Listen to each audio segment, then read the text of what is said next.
Hey guys, I had a few people asking on how to do kind of an LED mod, and it's actually super easy. So, figured, yeah, I'll send you a quick video. This is my table where it's currently at.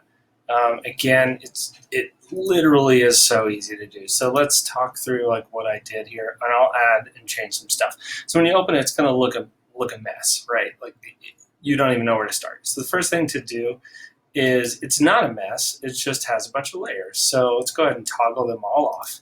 Usually designers are going to try to put lights on the like higher up, 7, 8, stuff like that.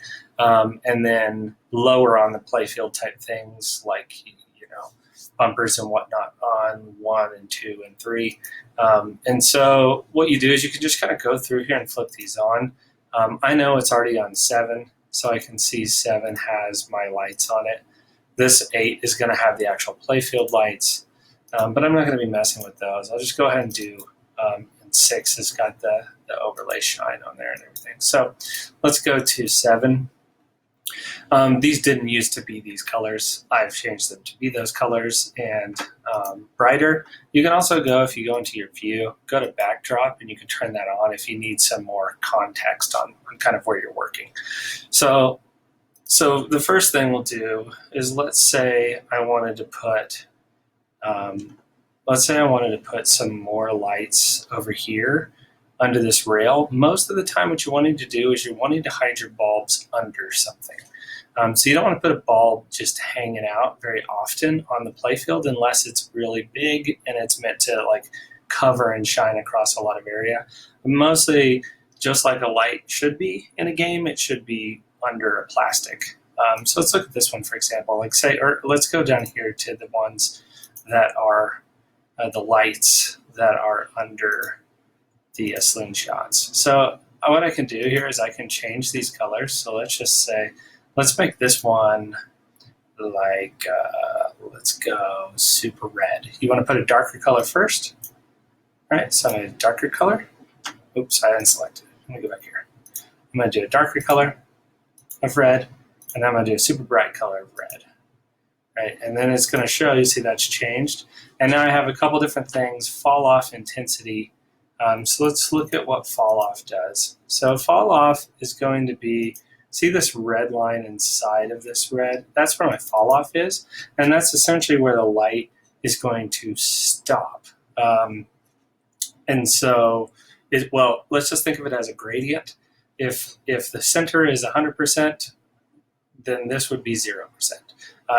The gradient isn't actually like that, but that's a good way to think about it. So if I did like 220, then that's going to push me closer. I can try to find the edge of that in 240 if I wanted it to go out to the edge. So that's a little far. Generally, I like it to be inside it, so let's just go 230. Just keep it a little inside there. So we don't have any hard edges. You don't want your light area to actually stop and then your fall off go outside of it, because then you'll get this really hard edge. It'll look crappy. You don't want that.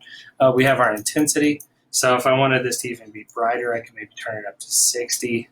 So let's look at this. Let's do this one also in our red. So let's do a darker here, and then let's do a brighter here. And let's take a look at what that looks like. I don't even know if I have the ROM on this machine. So yeah, it looks like I don't. Anyways, we'll still be able to look at it. So you see how I've got this nice red. You've got the blue on this side. You've got that solid red going there. And you can see under here in the back, I have the green. Those are the greens that were added in. The purples are under. So it's really not that hard if you want to add in some lighting. Ideally, what you do is that this light would actually maybe flash when the slingshots are hit, and that's another level. And we don't really need to do that right now. But that'll get you, doing this kind of technique will help get you some lights on your table that might be a little bit more exciting and fun to work with, and give you something to play around with, kind of make it your own. I like, as you can see here, I have my night day cycle like all the way down. I like a good dark table with some fun, exciting lights on it. So let's go ahead, and you can double select. So let's go ahead and change these purple. That was funny, that video someone sent over. I had actually never seen that. I didn't choose this purple because I had seen that, though after seeing that, I was like, that does look pretty good. I'm going to do this as like some weird yellow and see what we get. Let's do some bright ash yellows. And then the fun thing is you just kind of play with your colors. Look at the art it's sitting under, see what it feels like. You know, again, this is gonna pop up. Yeah. So that's kind of cool. It's a little bright. Intensity probably should come down. It's kind of got a super, like, it's kind of fun actually because you've got this like purpley shadow thing over here, and then you got like the green con on the left. That's kind of all. I mean, that kind of matches the art, so that's kind of neat. I don't know. Again, you can play with it, figure out what you like. The main thing to just think about is try to put your lights under plastic because you don't want to see those bulbs. And let's say like here, say I wanted this red to be bigger. Grabbing all these points and pulling them is a real pain in the ass. But you can click on scale here, and I generally just put it to like 1.1, and then I'll just hit like apply a whole bunch of times until I get it to the size I want. You got to remember you do have to then go adjust your fall off because now our fall off is probably like a 200. And anytime the lights are overlapping, you're going to get a pretty intense light. So most of the time you don't want to overlap them too much. So, I mean, you might have some overlap area, but don't overlap them a whole lot. And so then the last thing is I have another layer. I think it's 2. I don't know, maybe it's on 1. All right, so I have these big lights. So a lot of times I like to do, this is an intensity 8. So a lot of times I'll like to do just a big, long shine.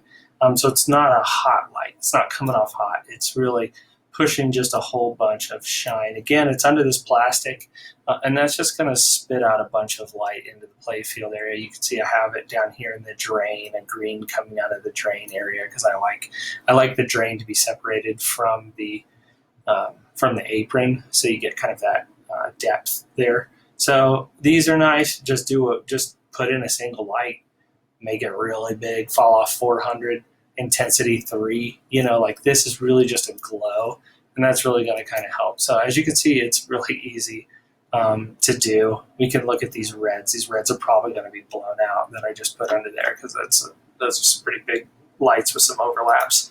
Maybe not. No, so you can see that where I move this, I can see the bulb, which I don't want to see again. Like, you don't want to see that bulb. You want the bulb to be under. But that's what it looks like if you don't put it under. So, and you can see my green shine here and some of this blue shine here that came off of those bigger lights that kind of give you that look. Anyways, I hope that helps. And you guys make some just, really cool lighted stuff and share it and make something fun that you like, that's your own. Thanks, guys. Bye.